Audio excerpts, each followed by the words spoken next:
दोस्तों, मैं इंद्रजीत यादव, सहायक आचार्य हिंदी, राजकीय महाविद्यालय बहरोड, आज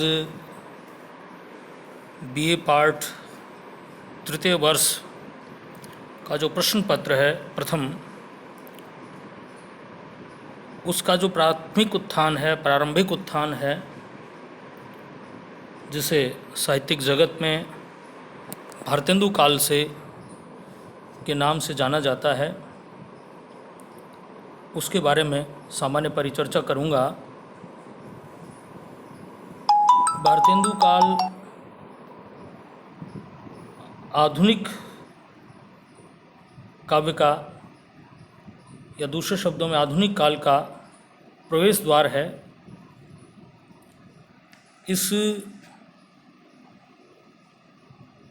काल की समय सीमा क्या है, कहाँ से इस युग को, जो परिवर्तन के नए आयाम साहित्यिक जगत में हमारे सामने प्रस्तुत करता है, माना जाए, इसके संदर्भ में कतिपय समीक्षकों ने अपने विचार प्रस्तुत किए हैं। सर्वप्रथम आचार्य रामचंद्र शुक्ल कहते हैं कि आधुनिक काल का आरंभ संवत 1900 अर्थात ईस्वी 1843 से माना जा सकता है। दोस्तों, सन और संवत में 57 साल का अंतर होता है। संवत 57 साल आगे चलता है, ईस्वी 57 साल पीछे चलती है।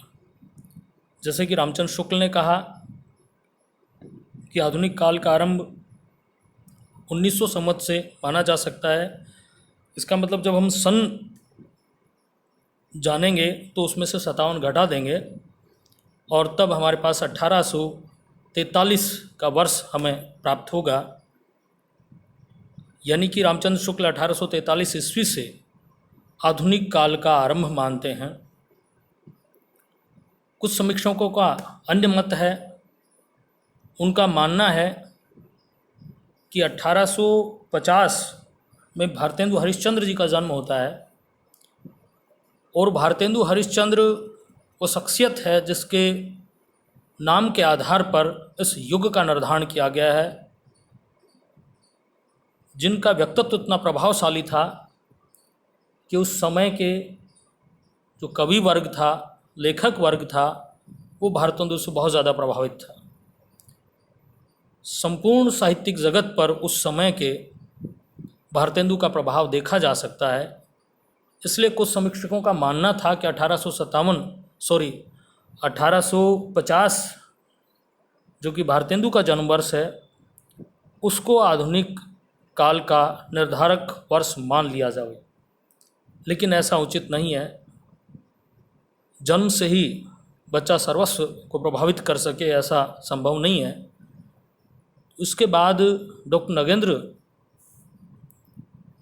मानते हैं कि जिस वर्ष का हम निर्धारण करें, वो वर्ष किसी न किसी रूप में सामाजिक, राजनीतिक और आर्थिक संबंधों में परिवर्तन का निर्धारक हो, तो वहाँ से हम आधुनिक काल की शुरुआत मान सकते हैं।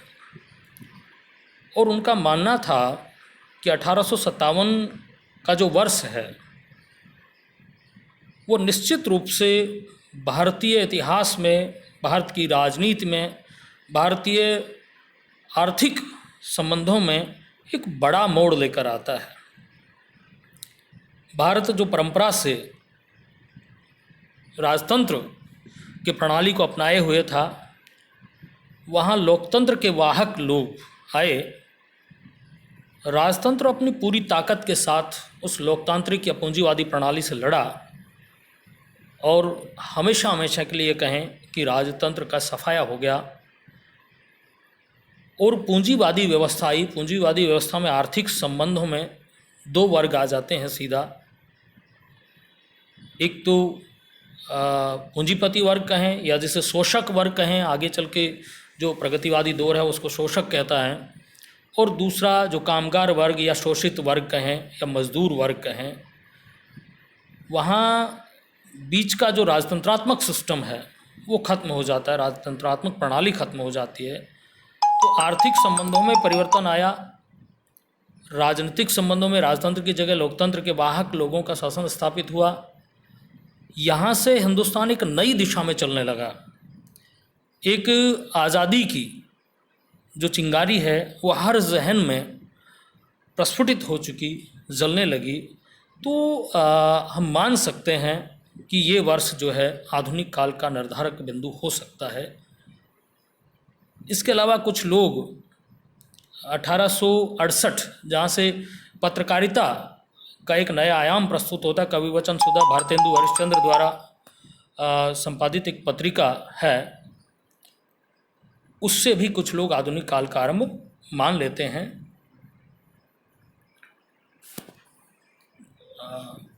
समस्त रूप से हम आधुनिक काल का जो आरंभ है 1857 ईस्वी से मानेंगे, क्योंकि ये वर्ष भारत के इतिहास में एक बहुत बड़ा मोड़ लेकर आता है। अब हम सामान्य बातें करें, भारतेंदु काल या भारतेंदु युग की सामान्य प्रवृत्तियाँ क्या थी। देखिए, अभी बात हुई है, पहली प्रवृत्ति है राष्ट्रीय चेतना। अभी हम बात कर रहे थे कि इस समय लोकतंत्र और राजतंत्र दो व्यवस्थाओं के मध्य, दो प्रणालियों के मध्य द्वंद्व हुआ और राजतंत्र एक प्रकार से मृत प्राय हो गया। तो लोगों के जहन में एक राष्ट्रीय चेतना का भाव, जो पहले एक संकुचित स्वरूप लिए हुए था राजतंत्रात्मक प्रणाली में, उसका स्वरूप काफ़ी संकुचित था। एक राजा का राज्याधिकार क्षेत्र ही उसके लिए राष्ट्र माना जाता था, लेकिन यहाँ आते हुए राज्याधिकार क्षेत्र समाप्त हो गया और संपूर्ण राष्ट्र के लिए लोगों के जहन में एक राष्ट्रीय चेतना का भाव जन्म ले गया।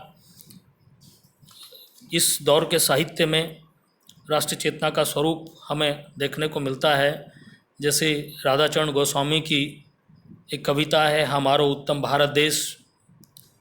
भारतेंदु ने स्वयं अंधेर नगरी जैसा प्रहसन लिखा, जो अंग्रेज़ शासन की कलई खोलने का काम करता है, लोगों में अपने राष्ट्र के प्रति प्रेम का भाव जागृत करता है।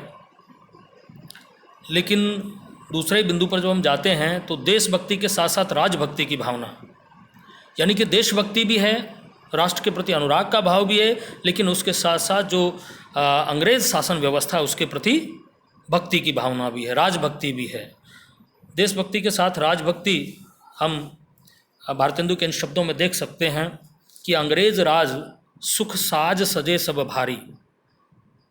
अंग्रेज राज सुख साज सजे सब भारी। अंग्रेज़ों के शासन में सुख के सभी साधन मौजूद हैं, क्योंकि उन्होंने आने के बाद विभिन्न व्यवस्थाएं की, सड़कों का निर्माण है, इंफ्रास्ट्रक्चर में बहुत ज़्यादा परिवर्तन किया, आधारभूत जो ढांचा था उसको काफ़ी उसमें सुधार किए इन लोगों ने।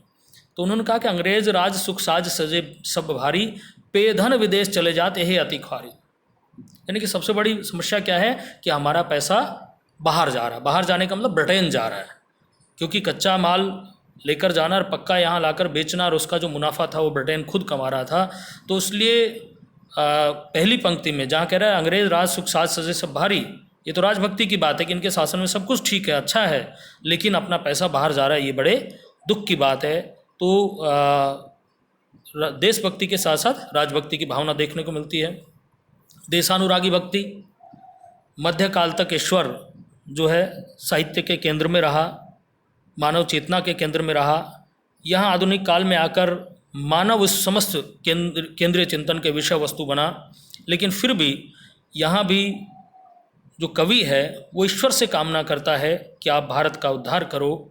जैसे कि देशानुरागी भक्ति की कुछ पंक्तियाँ पुष्टि मार्गी भारतेंदु ने कही हैं, जहाँ वो कहते हैं, डूबत भारत नाथ बेगी जागो अब जागो।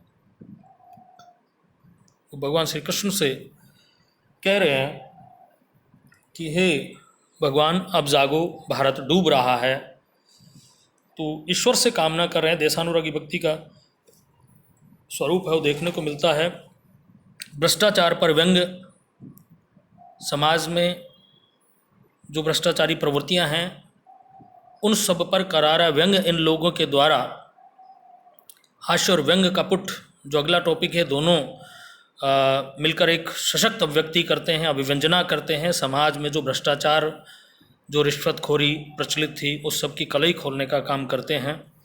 क्योंकि इन्होंने खुद कहा है भारतेंदु ने कि चूरन साहब लोग जो खाता सारा हिंद हजम कर जाता। भ्रष्टाचारी लोग हैं, वहाँ ऐसा चूरन मिलता है कि जो साहब लोग खाएंगे तो सारे हिंदुस्तान को हजम करने की सामर्थ्य उनमें आ जाएगी। क्योंकि जो चूर्ण होता है वो जब कभी आपको किसी तरह की पेट की प्रॉब्लम होती है तो उसको लिया जाता है और वो ठीक हो जाती है। तो वैसे ही पूरे हिंदुस्तान को हजम करने की सामर्थ्य इन अंग्रेज़ लोगों में है। सामाजिक दुर्दशा का चित्रण, समाज में अनेकों प्रकार की बुराइयां थी, अशिक्षा है, अनाचार है, अत्याचार है, ये सारी समस्याएं समाज में मौजूद थी। अशिक्षा इस समस्त समस्याओं का जन्मदाता होती है। तो उन चीज़ों को इन्होंने अपने साहित्य में स्थान दिया और स्वयं भारतेंदु ने अंधेर नगरी नाम से एक प्रहसन लिखा है। उसमें समाज की दशा क्या है, वहाँ कहते हैं टका शेर भाजी टका शेर खाजा, या दूसरे शब्दों में वो कहते हैं कि लाख टका के बाला जीवन गाहक सब ललचाम, कि स्त्री का अस्तित्व बिकाऊ है। तो समाज में जो भी बुराइयां थी, वो भले ही बाल विवाह हो, विधवा विवाह हो, भ्रष्टाचार हो, शिक्षा हो, गरीबी हो, उन सभी विषयों को लेकर, क्योंकि हमने अभी कहा कि मध्यकाल तक साहित्य का केंद्रीय चिंतन की विषय वस्तु ईश्वर था। भले ही उसके स्वरूप को परिवर्तित कर दिया गया हो रीति काल में, लेकिन फिर भी कहीं न कहीं केंद्र में भगवान ही रहा था। यहाँ आकर मानव बना तो मानव जीवन की जो समस्याएं थी उन सब ने भी साहित्य में स्थान प्राप्त किया। प्रकृति निरूपण इन लोगों ने किया, परंपरा से प्रकृति का आलमन रूप था वो इस साहित्य में देखने को मिलता है। समस्या पूर्ति नेक्स्ट है। समस्या पूर्ति इस युग की सबसे प्रधान विशेषता है।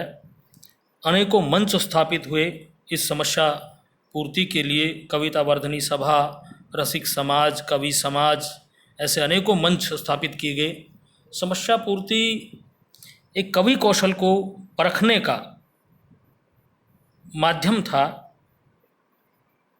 ये सबसे लोकप्रिय पद्धति रही थी इस दौर विशेष की, इस समय की, कि कोई भी टॉपिक दे दिया जाता था, उस पर आपको आंसू कविता जैसे लिखते हैं उसी रूप में उसको पूरा करना होता था। तो ये सबसे महत्वपूर्ण विशेषता थी। श्रृंगार निरूपण की प्रवृत्ति इस दौर में, इस साहित्य में देखने को मिलती है। अनुवाद कार्य की विभिन्न भाषाओं से, पूर्ववर्ती संस्कृत है, बंगला है, अंग्रेज़ी है, इन विभिन्न भाषाओं से इस युग के लोगों ने अनुवाद कार्य को आरंभ कर दिया था। उस साहित्य से प्रेरणा इन लोगों ने लेना आरंभ कर दिया था। नेक्स्ट और लास्ट है भाषा का दोहरा स्वरूप, दोहरा प्रयोग, कि इस समय पद्य की भाषा और गद्य की भाषा में अंतर था। दोनों अलग अलग भाषाओं में लिखे जा रहे थे। पद्य लिखा जा रहा था वो ब्रज भाषा में लिखा जा रहा था, और गद्य जो लिखा जा रहा था वो खड़ी बोली में लिखा जा रहा था। इस दोहरे चरित्र को आगे के दौर में महावीर प्रसाद द्विवेदी ने इस भाषा का परिष्कार किया और गद्य और पद्य दोनों की भाषा को जो है, खड़ी बोली को, दोनों के संस्कार प्रदान किए। धन्यवाद।